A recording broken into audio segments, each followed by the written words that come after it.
Hello there, welcome to the third installations of Putting Dr. G on the Spot. In the month of June, we're talking about frequency of sexual activity and how that impacts on relationship.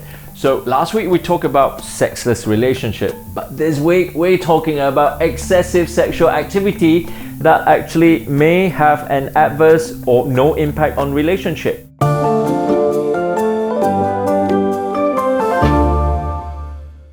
What is excessive sexual appetite? In fact, WHO has no definition of that because not like hypertension, diabetes, when it's high, there's a cutoff. But in relationship, there's none. So technically, that's defined as two ways. One is actually naturally higher libido. So someone who has got higher sexual appetite, like higher testosterone level, then your desire naturally is high throughout their lives. However, if somebody has actually this compelling desire and constantly needing sex, and then without that it actually becomes depressive and actually have that dependency, and it is a compulsive sexual behavior disorder. WHO recognizes this is almost like an addiction. Such addictions that somebody who constantly have compelling desire to do so and actually may end up having infidelity and may end up having other problems in health, such as sexually transmitted infection and even involved in sexual violence.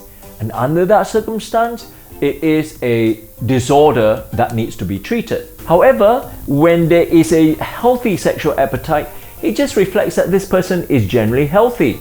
In an Oriental thinking, that actually means that if you drain yourself of that chi, then you get tired, you actually feel like you become infertile, and you end up having erectile dysfunction in your older days. In fact, all those data are completely unsupported by the evidence, because actually men who ejaculate more actually maintain a healthy dose of sperms that sustain fertility. Men who actually ejaculate more actually have lower blood pressure and less stress and actually sleeps better.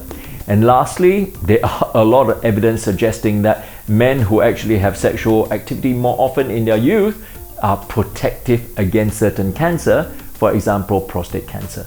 So therefore, a healthy sexual appetite itself is not an issue. For the final week of June, we're going to talk about the priority of life. For example, where does your career come in, relationship, family, religion, and so on.